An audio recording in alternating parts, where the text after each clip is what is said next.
Hey everyone, thanks for joining us for another episode of the Ghost Furnace. I am Bond. I am joined as always with my cohort Nick Pennsylvania. How you doing, Nick? Good morning, It, it, actually. I know, Doing usually, okay. yeah, usually it's an evening. But the reason we're here on a morning recording is we are joined with a returning guest, Taryn. How you doing, Taryn? Great, thank you. Thanks for having me. Yeah, we're super excited to talk because we go over and talk about different elements of paranormal investigations and ghost hunting and everything. We end up with lots of questions, and we also think there should be representation from people who do various types of paranormal investigating. And as we were talking about that, I was like, well, we should ask Taryn because Taryn does that, you know. I forget with all the other things that you do that this is a big part of your paranormal pursuits, we'll say. So just to kind of jump into things, 'cause I think we have a lot to talk about today. Really just kind of wanted to start with, like, how did you get into ghost hunting and kind of what is ghost hunting for you? How do you define it? Well, so I got into ghost hunting, as a medium. I was a kid who saw ghosts, and in college, I didn't really know what to do about that.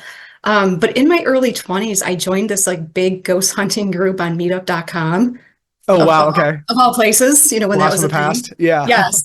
And that's where I met some of my closest friends who make up the core of our group now. And we eventually split off into our own group to kind of cultivate a more personal and relaxed way of investigating. Some of the members from my old spiritualist church, Mediums League, some of them joined us because I used to run that. So there's been a change in some folks depending on, interest levels or life events, that keep them from investigating. But we've gathered people from the really old ghost group, my old spiritualist church, Mediums League. We've gathered friends and coworkers who've turned into friends over the years. So now we're at like a really good state of the group. Everyone's really engaged and really invested. So I feel like we're in a really good place now. That's so cool. What's your current group called? Do you guys have you said Mediums League was like your old kind of church group. Do you guys have a current name for what you guys do? Yeah, so our group now, our paranormal investigation group, we call ourselves Ghost and Shit. Ghosts and shit. Ghosts and Shit. Because we like to have fun while we do it too. We don't take ourselves too seriously. Right, right. You're not like yeah, you're not showing up not having any fun. Like there is a, not say a lighthearted, but there is like a fun element to some of this stuff. Yes. And I think that's cool that you guys acknowledge that that is a big part of it. It kind of sets the tone. Yeah. Whenever you talk about like folks that you have had come together previously to make up different groups, it sounds like, people get into it and people get out of it, and for various reasons, like just life happens and interests change and things like that. Why do you think that most people get into ghost hunting as a pursuit? It sounds like you did it because, like you mentioned, you being a medium and you actually seeing spirits and everything, kind of a lifelong interest of yours. Why do you think other people get into it and approach it? I think it's the aspect of looking into the unknown. I think there's a lot of questions. I think investigating is always this mystery of, who else is with us, what else is out there. And while we can work to find answers and gather evidence and have these really cool experiences, it's always clear that the deeper we dig, the more mystery remains. And to me, I feel like there's something kind of grounding about throwing yourself into something that's bigger than yourself, kind of bigger than your understanding. And kind of dwelling in that mystery, it's kind of fascinating in itself, even if you leave an investigation with more questions than answers. So I kind of feel like people get into investigating to look in the unknown, but there's also that veil of mystery that kind of just keeps us going, which I think is really cool. Because sometimes ghost hunting kind of makes you have to be okay with ambiguity, and not knowing things, because you can't expect to get answers. So it's really nice. Right. No, and I think that makes a lot of sense. One of the things that I was thinking of when you were answering that question is, I feel like there's a big crossover between folks I know, ourselves included, that are really into history, Yes. and people that are into paranormal stuff in Yes. one way or another. As someone who's never done a proper team investigation ghost hunt kind of thing, I can see the allure of someone being like, hey, want to go to this historical building at night and like do stuff. So how does like history play into what you guys do? It is a big part because I think a bunch of us are into history. A couple of our members, since I'm a teacher, some of us are history teachers. So that's kind of cool.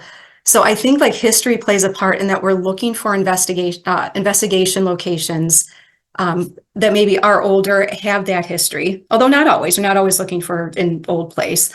But we definitely keep an eye out for historical places and maybe places that had historical importance within the community. Even looking through, so an investigation that we did literally a couple weeks ago, it was a 100-year-old school that was abandoned for a while and then later turned into a community building. And it was really cool to go there and like see the history of the school because it's very much still intact as a school, but also see how the building's been transformed by the community, and it's kind of a community hub, for this little hamlet in the Finger Lakes. So even from the aspect of some of these buildings are, history in the making even now, I think that's really cool to be a part of, even just from like a community or cultural perspective. No, that makes a lot of sense. And I think that it's probably interesting going places like that that have like multiple layers. Like, because you would think that a place that was a school for a long time has one type of like vibe, we'll say, or a set of experiences that people are commonly having in it. And then you have it sounds like maybe in this place, a bit of a lull. And then it kind of gets repurposed, like you mentioned, with a completely different set of uses and vibes that probably go along with it, and types of people that are utilizing the space. Um, and that kind of gets me thinking of kind of where the history and the paranormal kind of meet with some of these things when you're looking at different places to investigate. Obviously, some places we talk about being primed a lot. Like you see an old Victorian house with peeling paint, and you go, that's haunted. And then you see a new condominium complex, and you're like, probably not as much. But we all know that like that doesn't necessarily play into it. It Yes. really it doesn't have so much to do with the history of location. However, there are a lot of places, and it sounds like you've been to some of them, places that have a history of being haunted, where you have like lots of both anecdotal stories, but maybe places that other groups have been a lot and gotten data, or gathered experiences over the years. Whenever you and your group are looking at places that have that history of being haunted, how do you approach that, and how does that factor into not only if you're interested in going there, but how you approach it once you're there? Well, I think if it's a place that's notoriously haunted, we kind of want to consider, well, is it super popular? Is it a place that allows you to book private investigations? Because we do kind of look for any place that'll have us, and we'll keep our minds open. Because like we said, like just because a location doesn't look like a typical haunted location, it doesn't mean it's not a hidden gem. Because we've gotten, house calls to go to people's houses, to do investigations or house cleansings, and the house might not look haunted at all. So when we've gone to kind of historically notoriously haunted locations, we kind of look into it to see if we'd be interested in going there, if it would be possible, maybe what our chances of getting in there are, because sometimes these places, they're pretty popular. We've been to Iron Island Museum in Buffalo a lot over the years, since probably, I don't know, 2010 or so. It's a great place. It's very haunted, and they're open for private investigations and events and things, and that's lovely. But I think part of the issue sometimes with these really notoriously haunted places that are, popular and open for private investigations, there is an aspect of, it's very popular. It might be harder to get Mm-hmm. into the place or compete for, better days. Right. Kind of with that in mind, while we do like going to these kind of old, staple places where we've, Right. been a bunch of times, and there's, some blessings in that. I kind of like looking for places that are a bit more off the beaten path. So I think we kind, and you and I, we had kind of talked about like the pros and cons of, maybe going to a place where we've been a bunch of times before. Right. So just to kind of touch upon that, a pro of going to a place multiple times, especially if it's, notoriously haunted and you can like go there a lot.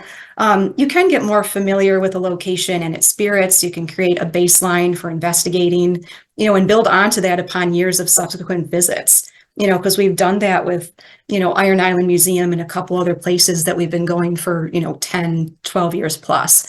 So that's really cool. And it's cool to see how a haunted location evolves over time. Because Okay. you don't always have the same energy or the same spirits. Right.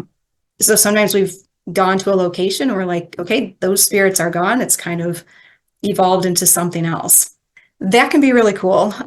Also a con of, going to a notoriously haunted place, that's open, is that sometimes you just need a change of scenery. And like I said, especially if it's a location that's open to booking investigations, they're very popular, they're very busy. It kind of gets a bit tedious to maybe compete for a good date to go there, and kind of like the hassle of scheduling that. So in some respects, even though those places are great and we appreciate them, and those are amazing places to bring like new beginning investigators, that's why I love chasing leads to other places, quite honestly. Because like I said, like I got us into that community center that used to be a school. They're not Right. technically open for investigating. Mhm. I went there for a yarn festival, because I'm a knitter, and it just seemed like a really cool place. And it took me several months to get us in there, but the lesson was like, it doesn't hurt to ask. They ended up presenting my idea to like the board of directors, and they thought that was cool. They were excited to have us, and we had an amazing time there. So I think part of looking for locations is definitely keeping an open mind.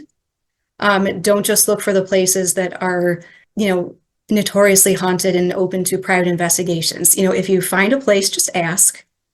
It couldn't hurt. I mean, Right. the worst that can happen is they say no and think you're crazy. But I think there's something to be said about kind of branching off on your own, getting some vibes on other places, and just asking. Because we had an amazing time at that old school. We're welcome back again. And it's all because I went to like a yarn festival there, back in like late summer. Yeah. So it's a kind of continuous lesson for me to keep asking, because I've been told yes more than denied. And Right. it's still a hard lesson, because it always seems weird approaching people, but that it is my advice for folks who are interested in Mhm. investigating. Keep an open mind. Just keep an open mind, and just because it doesn't look haunted, it still could be like a really cool place to go. Right. And it sounds like when you're looking up these places and trying to establish contacts and everything, Mm. I imagine it's different for you as someone who's like an active like medium versus someone who like doesn't get impressions about places or anything else. Yeah. So whenever you're looking at a place, like let's take that community center that used to be a school, for instance, like where is the line for you when either researching a place or speaking to people at the location about like how much you want to know ahead of time versus how much you don't want to know, so that way you can maybe confirm certain things throughout the investigation? Well, as far as going into investigation, like a bunch of us, since a bunch of us are mediums, we don't want to know anything. Like Hmm. I know some paranormal groups, they do all their research and they want to have like all this Like ahead of information. time. Yeah. Yes. And Right, right. we, a lot of times we don't. Hmm.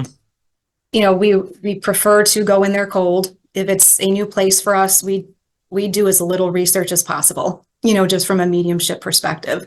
And when we get to the location, if we have a host, for the evening who's like opening and closing the place for us, we tell them we don't want any information beforehand. And some of the team members who aren't mediums, sometimes they'll go off with the host and kind of like get the history and get the Hmm. information. So then later on in the evening, as we're picking up on stuff and unraveling things, then the other team members can say, hey, do you want to know? Do you want to know if this is validating or what? Hmm.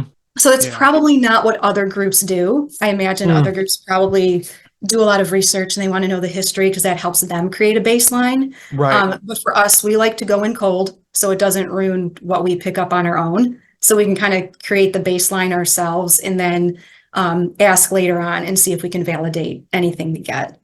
No, and that's interesting. So like whenever you approach a place, like you guys, it sounds like have a different way of going about things because of like just the makeup of the group, which I think makes a lot of sense. Are there different like approaches or patterns to the actual like investigation and like evidence gathering that you find is like useful? Or because I mean, like you watch like to the layperson who just watches like the TV shows on like Travel Channel or Discover, whatever, the two approaches are set up 20 miles worth of cable and gear across the entire location, which is one way of doing it. Or you kick the door in and say, "Sup, ghosts," and just start like yelling at them. I feel like there's probably a middle ground that most teams probably take. So like for you guys, like how do you guys approach a area? Is it a little more subtle and a little more subjective, or are you coming in with a bunch of gear, trying to really like cover everything? So like how does that work for you and your team? So we do both. I mean, Hmm. subjective from like the medium's perspective, and also we have all the tech gear, so Right. that's kind of one of the nice things. We enjoy all the techie stuff. So typically what we do, when we get to a location, we walk around to like get the lay of the land, get familiar with the building if we haven't been there before. It helps us, as mediums get impressions of the place to help inform us of, where to put the DVR cameras, because we also have like other equipment. So we kind of just do that walkthrough just to get a lay of the land, see where we want to put the cameras, like if there's any hot spots that we feel. So then we'll hook the cameras up and any other video equipment. And I can relate to all of the miles and miles of wires. Right. But one of our members, Matt, he's more of the tech guy. He's also a very talented medium. He has a lot of the tech equipment, and he recently bought like wireless SD cameras. So that has been such a blessing. So, Just so for it makes, convenience. Yeah. It just yes, makes your guys' job easier. Yeah. yes, it makes setup and taking down way faster. So we've kind of been blessed with that lately. So we put up the video equipment, and before we investigate, like as a group together, we tend to break off on our own. So any mediums can get any initial findings without talking to anyone first. And then everyone else can still wander around, get familiar with the place, find places they might be interested in checking out. Hmm. So that's kind of like an initial thing that we do. And then we'll gather together after that, we'll come back together, share any notes, share any hot spots that we all might have found or have been interested in. Then we come together as a group to more formally investigate. So we'll do EVP sessions. We do that a lot to kind of just get a baseline of things. And those are fun. They're always fun to kind of play back, see if we got anything. So we'll do EVP sessions. We've been getting more into using the Ovilus and the Spirit Box. So the Ovilus, if anyone doesn't know, it's just this device that allegedly converts spirit energy into words. It's just like a digital device. Like for example, when we were at Iron Island Museum in Buffalo, it's an old church that was turned into a funeral home that is now a museum. So there's a lot of like layered history there. But when we've been there, the obelisk has said, words like priest, altar, and stuff that kind of matches, which is cool. Other times it has said complete nonsense, like popcorn, woman, Nicholas, and it makes no sense. Yeah. So we kind of use that. We'll use it kind of with take it with a grain of salt, but sometimes it can be cool. And we've been getting more into the spirit boxes. If you guys aren't familiar with that, it's just a device that cycles through radio stations really fast. So all you hear is like the white noise. And then that allegedly lets spirit manipulate that energy to speak out through it. We've gotten some answers through it. That's really cool. But we're trying to kind of warm up to that a bit more because it can be a bit annoying with all of like the white noise. Right. No. Yeah. You're not exactly like a pleasant sounding device. Yeah, we Yeah. kind of use it sparingly, but Well, how do you differentiate between noise and randomness and meaningfulness? sometimes we have to go back and listen to it because sometimes too, like we'll hear something in the spirit box and we're like, well, no, that was just a syllable from the radio station. Because one of our big jokes with the spirit box, and again, this was at Iron Island, there was a spirit box playing, but the speed at which it was playing, people were asking questions. We were kind of with some other folks. It wasn't just us. And the spirit box kept cycling through the song Funky Town. So we knew like that wasn't a real thing.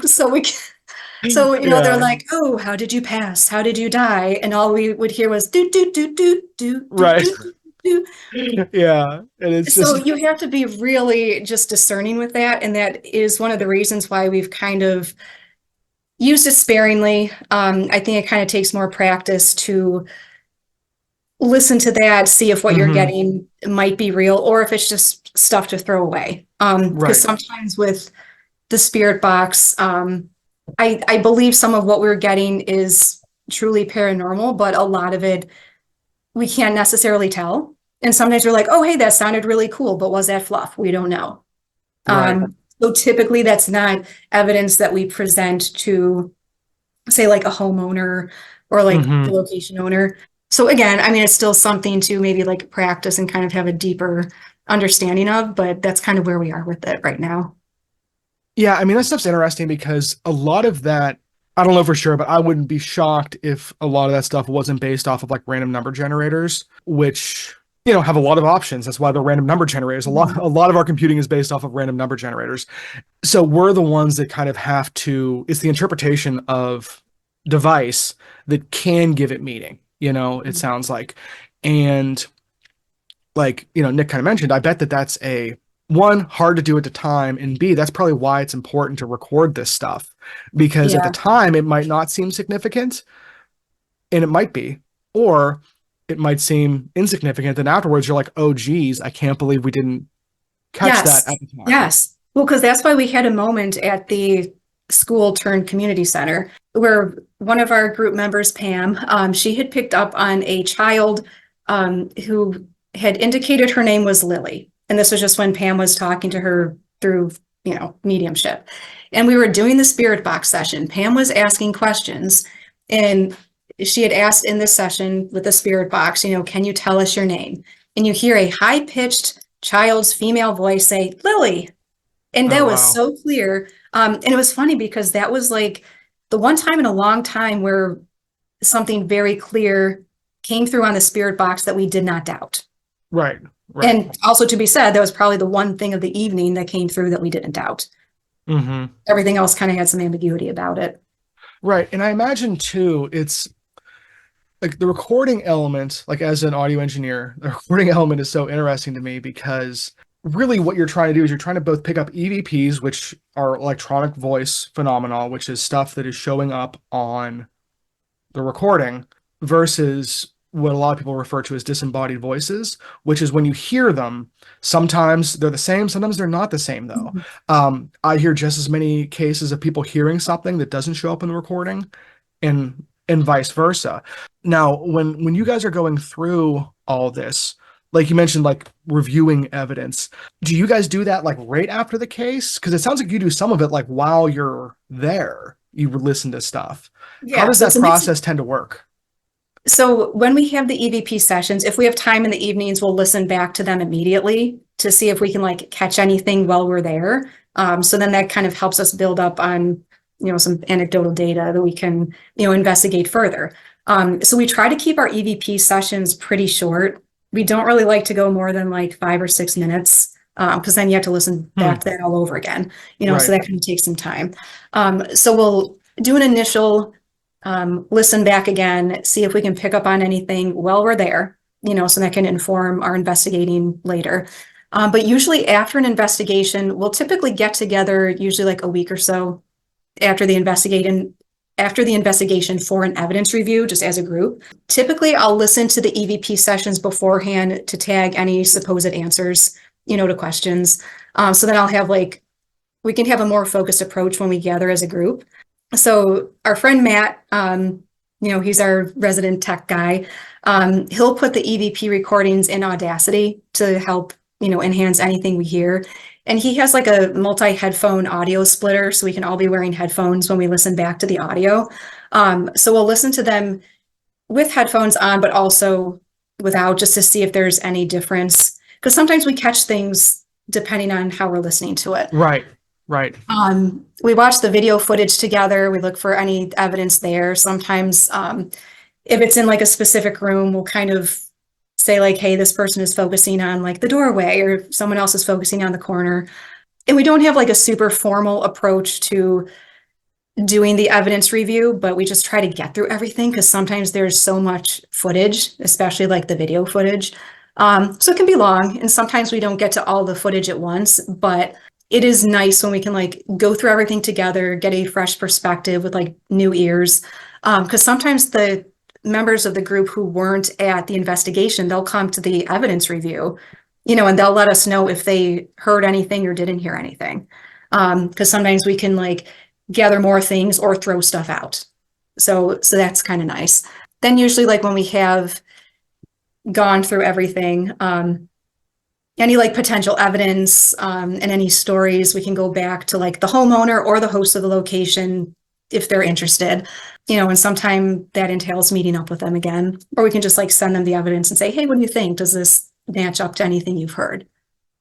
That's so cool. Do you have any interesting stories about, especially, I bet with homeowners, it's probably different than like the head custodian of a building somewhere, or head caretaker. Have you guys ever had any instances where you got a piece of evidence and the homeowner was like really excited to hear it, kind of thing? I bet that's probably rewarding if that happens. Does that ever happen to you guys? We've had instances where like the homeowners have been excited, but also like really creeped out, where I feel like Oh, if it's a location that the owner doesn't live at, like they're it's more different. open to listening to it. But for the most part, like the homeowners are interested in listening to any like EVPs or like seeing any photographs that we might have gotten of evidence.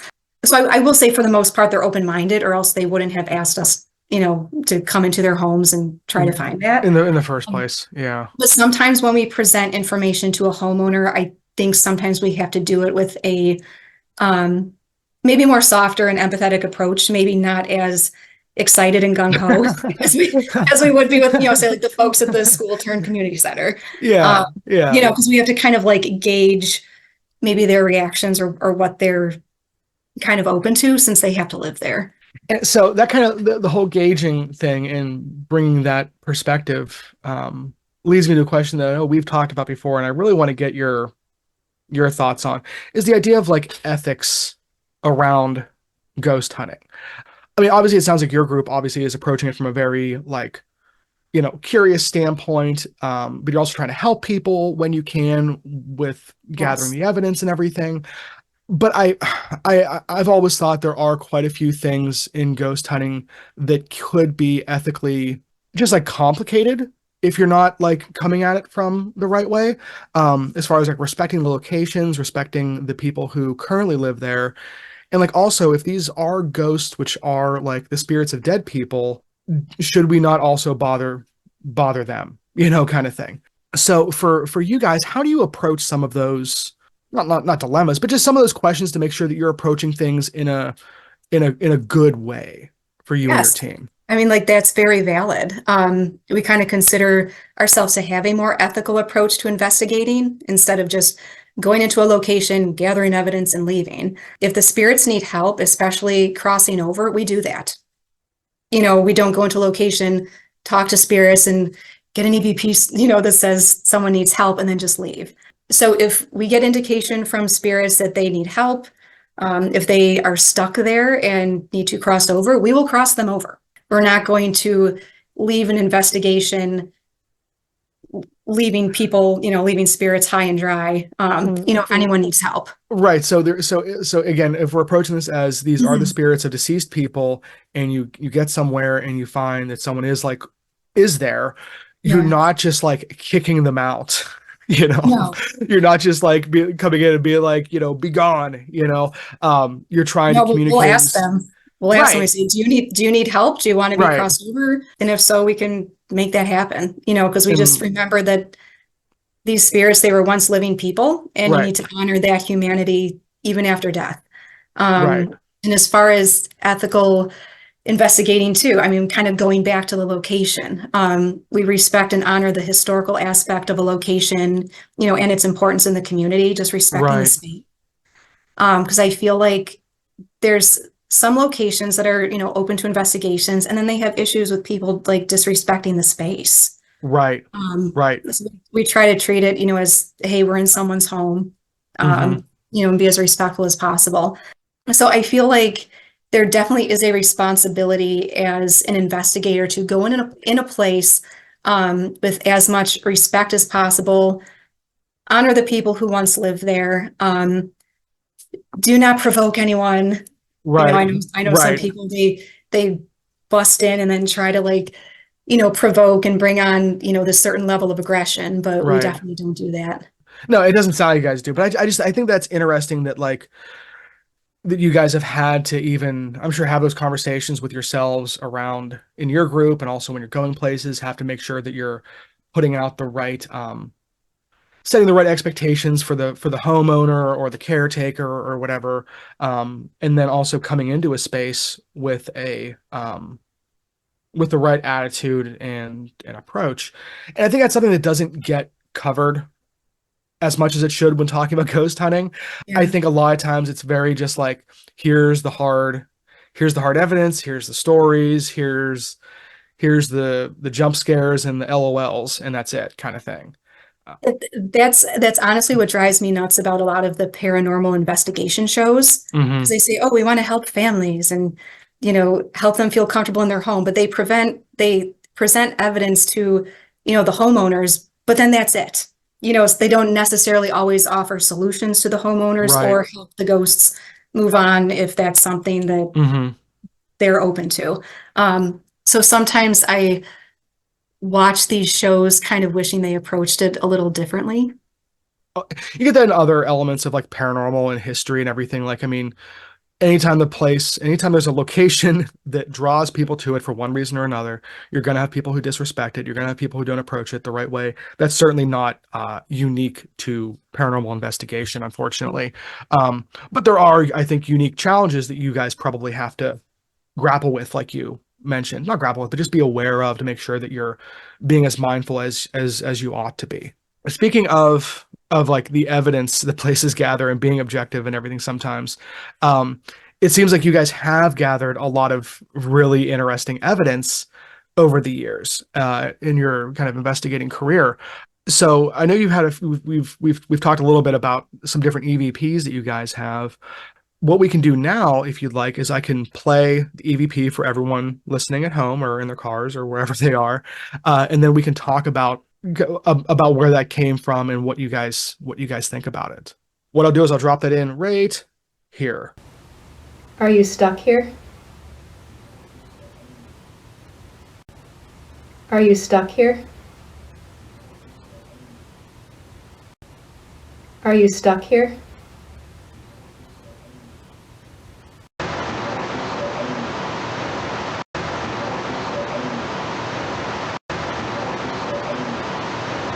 Okay, so that was one of the EVPs that you were able to send over. I thought it was creepy to say the least, because to me it sounded like someone in another room just like talking. So can you tell us a little bit about where that EVP came from, some of the context, and what you guys thought about it? Yeah, so that was at Historic Palmyra.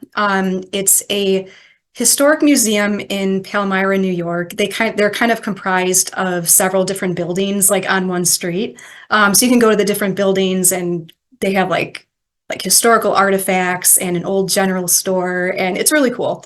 But they're open to investigations, and that was from I think the summer of 2021, and we were in kind of like the main museum area, like on the upstairs.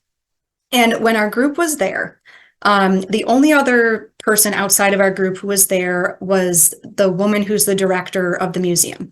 She was in her office. She was going to close up for us for the night. So she was just in her office. So we had these EVP sessions on the second floor. We were like in the hallway by the stairwell. And we were getting really annoyed because we thought that the director of Historic Palmyra, that maybe she was having like company over, like she had people over, or if she was like watching a movie or something, because we kept hearing underlying conversation Uh, the whole time we were doing these EVP sessions. And it was clear enough to be a little more than mumbled, but you couldn't necessarily hear what they were saying.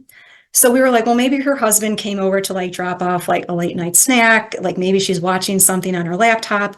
So in a bunch of these EVP sessions, we're literally tagging this stuff with annoyance, saying like, oh, tag, she's interrupting our investigation, tag, someone's chatting downstairs.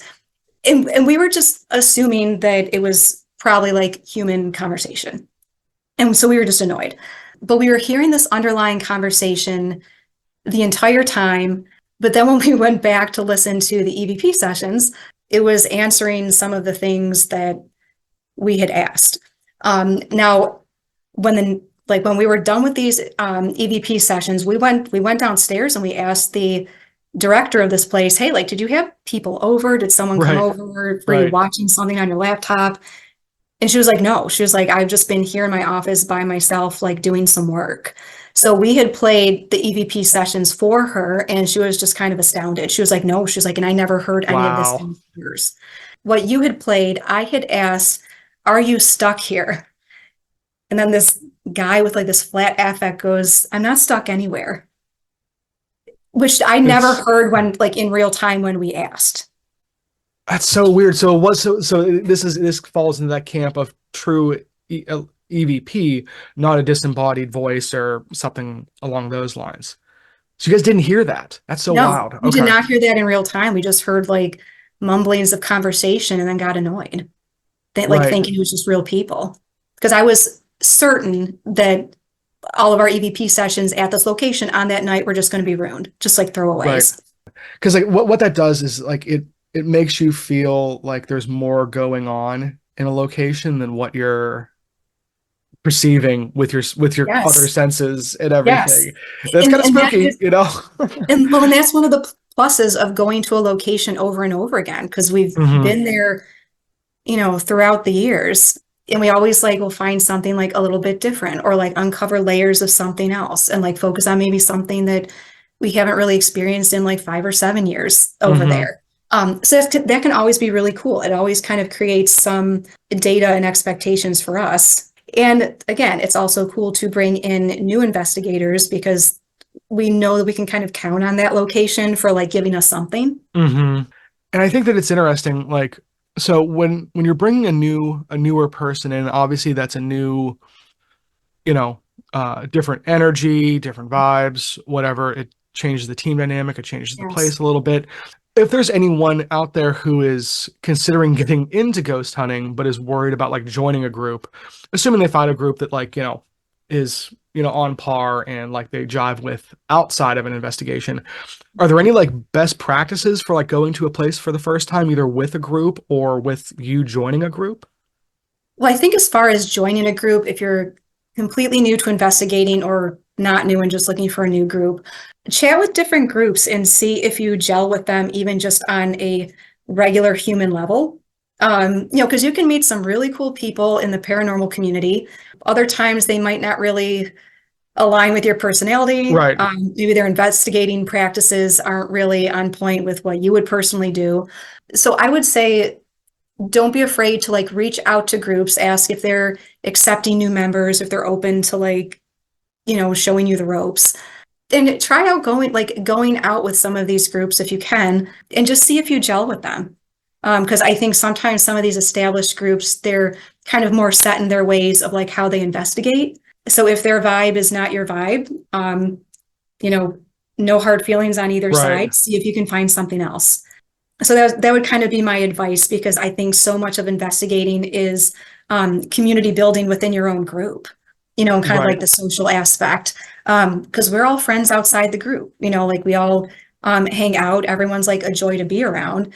And if we're talking about like adding a new person to the group, we'll all ask each other. We'll say like, hey, do you mind if so-and-so comes along? Or we might invite, like we did on Friday, we invited a new person to the evidence review. He's a friend of Matt's. He was interested in investigating, and we said, hey, do you want to come join us for evidence review? See if you even like us, and see if that gels. And the guy was way cool, so that kind of took a lot of pressure off of us of meeting someone for the first time at an investigation, because like you said, having that new person, new energy, different dynamics, that can be very like interrupted to, kind of like the dynamics of the group in general. So it's kind of nice to get to know people before an investigation.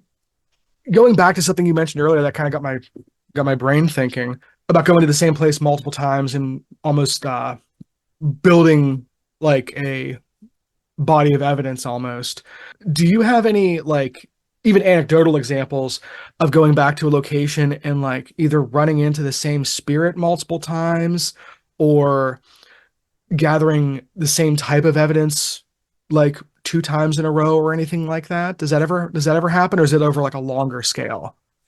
I mean, we've gone back to locations and have experienced like the same things.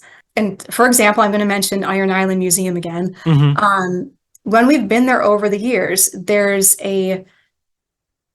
I'm not even sure if it's a spirit or a non-human entity, but there's a really dark figure that kind of like lingers around one particular hallway and by Mm-hmm. like one of the offices. So you can see it in the hallway, or if you're like just out of the hallway looking through the doorway, and this thing will kind of like crop up through the night. So Hmm. that's always kind of interesting. So we'll kind of look for that.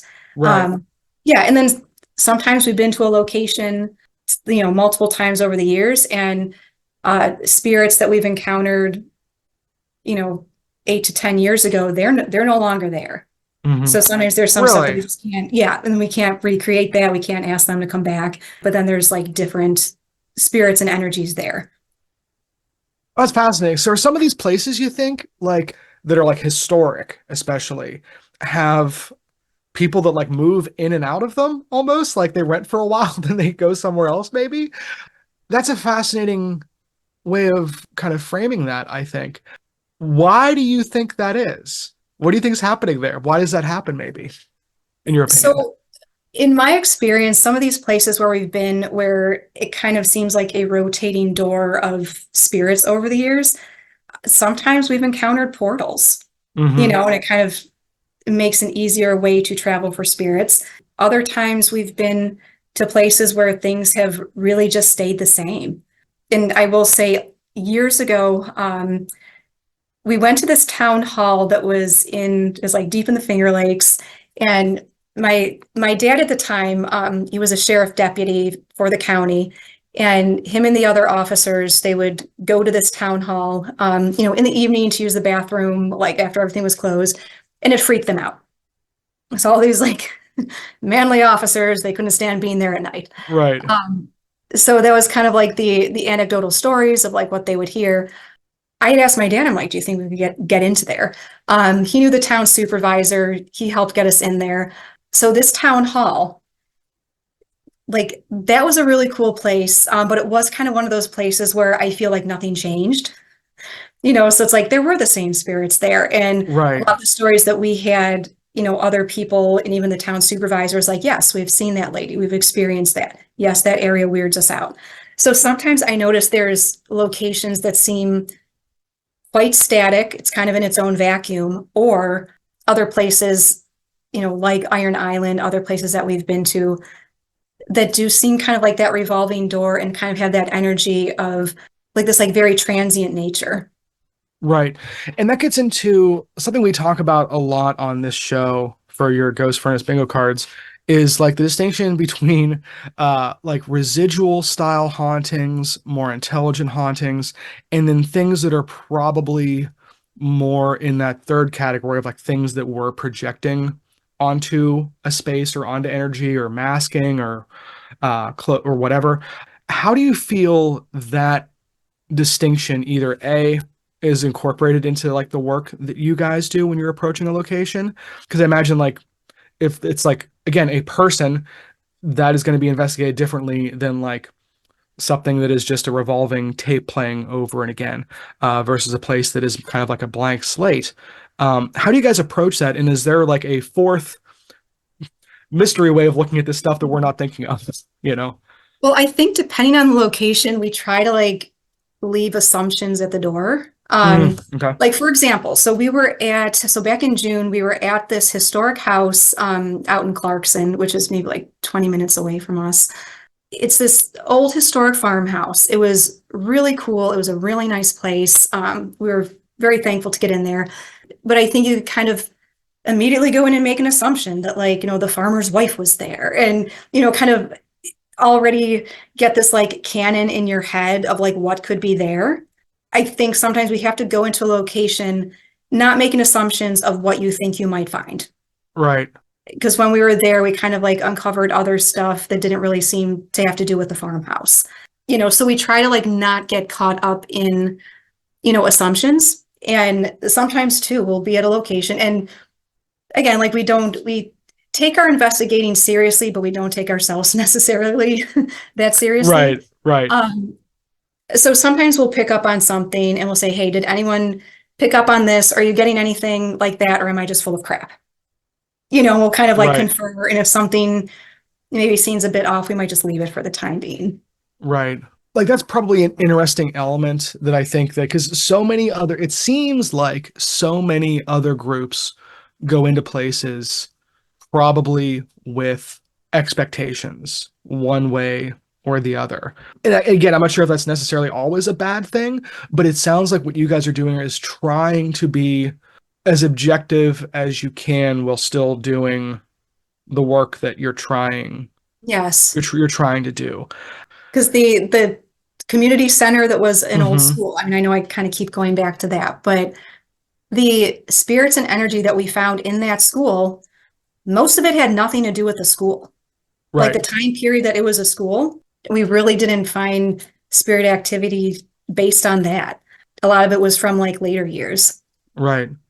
And that's interesting because like that lines up with a schoolhouse that I used to spend a lot of time in. One of our old studios was a late 1800s one-room schoolhouse that was converted, and that was it was one of the most active places I've ever spent a lot of time in. Pretty much every place I've played a lot of music at seems to somehow also be kind of haunted. We used to always think that there would be school activity at this place. Like you'd hear kids writing on the chalkboard, stuff shuffling around, kind of like excited kid voices and stuff like that. But that wasn't the activity that we typically heard. And again, this is like a long time ago, 15 years ago, that always weirded us out because we're like, what is this we're picking up?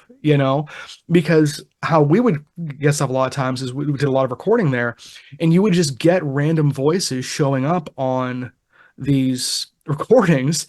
And at first we were like, oh, this is probably just like interference from poor shielding or radio waves and stuff. But as we started to like get better at that stuff, we're like, nope, that's someone talking in the other room, and it was never kids, and it wasn't even that scary, but it was like, I think that's an example of assuming something about a place. And we probably had to go a lot further to get to the end point of like, not sure what this is. It sounds like that's a healthier approach you guys are taking and probably a little more effective, especially given you only have, because when you do these investigations, how long are you typically going for? Is it 2 hours? Is it 10 hours? Like, is it a full night? It depends on how long the property owner will let us be there. I mean, sometimes we'll agree, like, hey, you can be there 4 to 6 hours. That's fine. Other times they say, hey, be out at midnight. Other times, so last year we went to this old historic hotel, and the property owner, him and his sister, they're elderly and they live on the 3rd floor of this old building. They had told us, they're like, hey, it's a hotel. You can spend the night if you want. So they're like, Sure. they're like, you can be here in the morning. We didn't, but it's something, it just depends on the location and kind of what we've agreed upon. And also too, like sometimes we've been to a location that maybe like we've been to before or whatnot. And if we're there for like 4 hours, sometimes that's just okay. Sometimes that's just enough. And we're like, we can come back, because we don't necessarily feel a desire to be there until 5 a.m. Right. And because sometimes that's the maybe assumption or stereotype of, investigations going on all night. Sometimes by 2 a.m. you're tired and we're done. Right. And I think that's reasonable. We can always go back another time. Right. So now, speaking of like you guys not taking yourselves too seriously while still being very professional, something I've always wondered, because you never see it on these shows, what kind of snacks do you guys bring on these overnight investigations? Because I feel like if you're there for like 6 hours, you're gonna need some snacks. And I'm someone who thinks that snacks are an important part of keeping your energy up while doing fun stuff. So Yes. what are your guys' snacks of choice for your ghost hunting? We're very much all about the snacks. We Mhm. coordinate what snacks and we say, what we'll bring. We're very much into like kind of like the salty and savory snacks. Okay. Okay. Like pretzels, chips, like trail mix, like anything kind of savory like that. Some people will bring kind of more like sweets and cookies, Mhm. but we actually have talked about this as a group. I love Because it. because sometimes bringing the more like sugary stuff, Yeah. that's just going to make you have an energy crash way later. Right. Right. And I feel like that's not really good fuel for, trying to like stay up all night and doing stuff. So we kind of steer away from bringing too many sweets and sugary things. And we Mhm. always tell people bring enough water Right. because especially as like depending on the location and Yeah. just being a bunch of us mediums, Mhm. you're going to get really dehydrated. So Right. we're always telling people, even if you're not thirsty, drink your water, drink your water. Mhm. Let's take a break just to like snack up, drink some water. Just a chill. Because Yeah. sometimes, the next morning when we're home, you wake up and sometimes you're really dehydrated. Like you feel like you're hungover, even though you didn't Almost. drink anything. Yeah. Right. Just kind of like that weird post-investigation, like hangover feeling. Almost, yeah, yeah. Like you're run down afterwards. No, that brings up a good point because again, this is something I feel like you don't hear about in Mhm. a lot of other, either shows or other podcasts when I talk about this kind of stuff. What is like safety like for you guys? Because a lot of these places, even if they're well maintained, they're still unfamiliar, and you're in like a heightened state where you're probably more likely to get spooked and have to I don't know. But so what is safety like for you guys when you investigate? Well, as far as spiritual safety, usually in the beginning of an investigation, our team member Danielle, you know her, Hmm. if she's there, she's really good at doing kind of like a grounding meditation for us before we begin. So in general, we'll do like a grounding meditation together, state our intentions of, who we want to come through, because we'll state our intentions that we do not want anything negative to come through. We don't Right. want necessarily like, we don't want any attachments. So we kind of like set our expectations in that regard. So we'll do a grounding meditation, kind of build up any like psychic supports, if you will. I always kind of set up my own boundaries as well, where when I'm at an investigation, just as a medium, I'll ask my spirit guide, hey, can you be my gatekeeper? And if a spirit is approaching me, they just come through you first. And I feel like sometimes that has saved me more hassle and like even like physical headache because I'm Hmm. not being bombarded by spirits all the time. Hmm. So we'll do that. And then at the end of the evening, we'll do another like closing prayer or closing meditation of just kind of like coming back down. We state our intentions that, even though we've appreciated that the spirits have come forward to talk to us and we honor them, we honor that connection, that the connection is now closed. So we say very explicitly, thank you for your time, but we are done communicating. Please do not follow us home. You're not welcome in my car. So we kind of try to set up those parameters to be really specific, just to ensure that we're leaving at night, as safely as possible. Right. Now that makes a lot of sense. And that kind of brings together what you were saying earlier about like respect and everything too. Like so that really does weave through everything you guys are doing is you are treating these people, dead people, like people, and trying to be good and respectful, and just kind of bringing that approach to everything you guys are doing. It sounds like I really like that. I know we've asked you like a ton of questions, but I have one more. I have one more at least for you. If someone was thinking of, regardless of what someone already thinks about ghost hunting and everything, if you were trying to get someone into ghost hunting and you were like wanted to relate one of your most exciting or craziest or just most interesting stories that you've kind of come across in your career, like this is like your log line for why someone should ghost hunt, maybe, what would that be for you?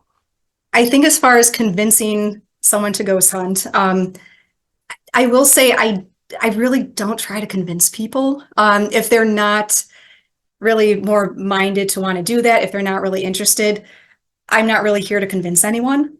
Sometimes I'm like, hey, let's just keep it a bit more supportive.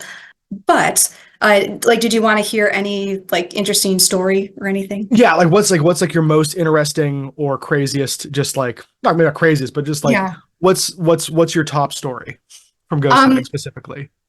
and I don't even know if this is like a top story, but it's my favorite. And I had alluded to Perfect. this Yeah. last time, I think before we closed out the last episode. Hmm. Years ago, this was probably 2012. A fellow medium friend of mine in Buffalo, she got a phone call from this lady who had a horse farm down in like Bradford, Pennsylvania. Oh, okay. And Yep. yeah, and I guess there was some weird stuff going on. And my friend Teresa, she was asked to come down there and investigate and do like a whole cleansing for the farm. And Teresa called me and she said, hey, like this whole thing sounds evil. Like, I do not want it. Like, I'm not touching it. She goes, do you want it? I said, hell yes, please. So, so, Figures. Yeah. yeah. So Matt and Danielle and I, we went down, it was just the three of us. We went down to this woman's horse farm in Pennsylvania. Of course, as a horse person, I have a horse. That was lovely to begin with.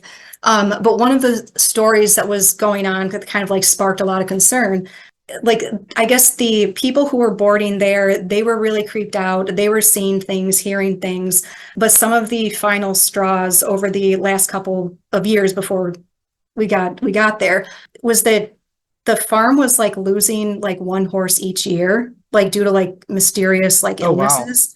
So when the farm owner, her personal horse, had gotten really sick and they could not figure out what it had come from, but it was kind of mirroring like what these other horses had been through that had Wow. died. Okay. Yeah. So I think that's why she had gotten in touch with my friend Teresa from Buffalo. So nothing pisses me off more than, animals being negatively affected by Right. anyone, human or non-human. Right. So we went down there and it was this beautiful, lovely horse farm. It was so lovely. The woman who owned it, she was lovely, but there was definitely this like air of kind of like heaviness and intensity. And some of the things that we had experienced there. So one thing that was kind of cool about this place, we were able to debunk some things too, because she had mentioned that they were having like issues in the barn, and a lot of it kind of came back to like just electrical issues. And we're like, hey, maybe get that checked out. So that was kind of cool in itself. Yeah. So when we were there, the three of us, we were sensing like some kind of portal somewhere and spirit energy coming in and out. We're like, okay, we need to locate this. We located the portal in her outdoor riding arena. And it was kind of like in front of her house, like, by her driveway. And we told her, like, we don't know how you feel about all of this, but we found a portal in your riding arena. And we showed her like kind of like the perimeter of where it was. It was kind of this like, I don't know, maybe like 15, 20 meter circle. And her and the other two women who were there, who were friends and boarded their horses there, they kind of started laughing because they're like, that's exactly where we all feel really weird and our horses freak out.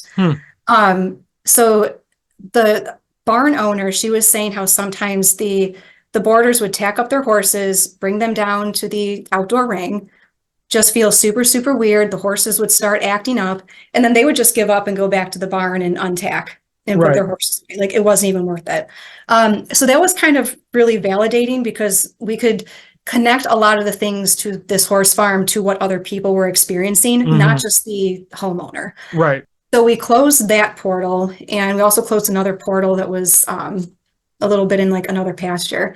But one thing that really stood out to us there was that when we were kind of doing like a walkthrough, there was a pasture in the back, and along the tree line, like there's just woods. And all three of us, we stopped and we're like, do you feel that? Do you see that?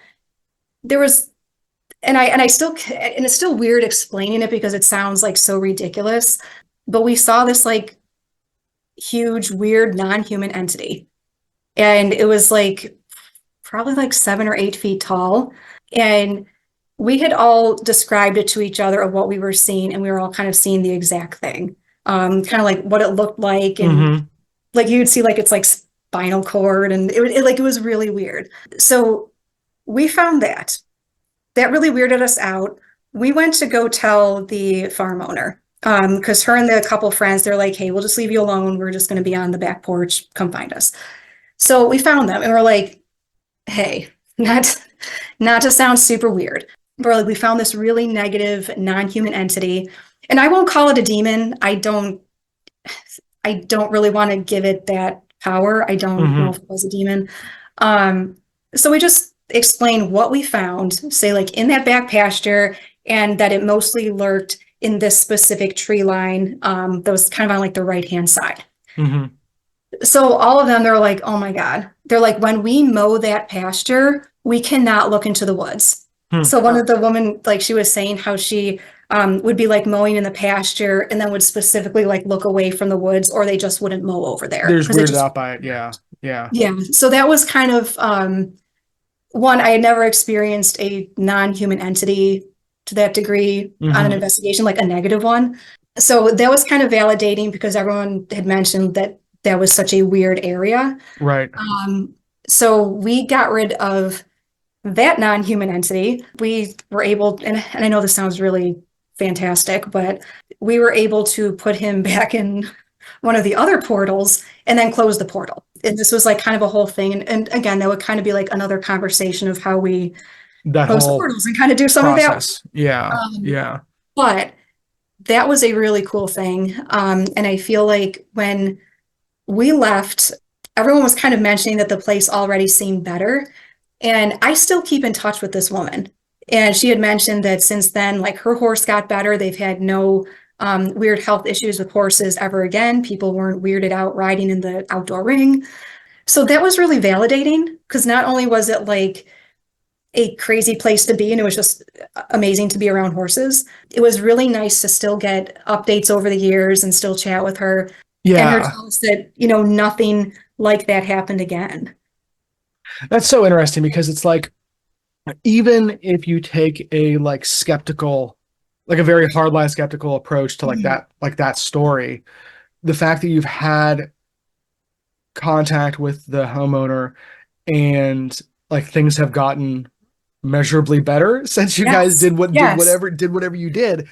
So it's like, well, something happened and something worked. Like that's like you can't argue against that, Yeah, I mean, that was very validating. Right, I bet. Whether what we did was, I know it sounds kind of crazy, but just the fact that, I've heard from her over the years and she's like, the horses are fine. My boarders aren't weird being here.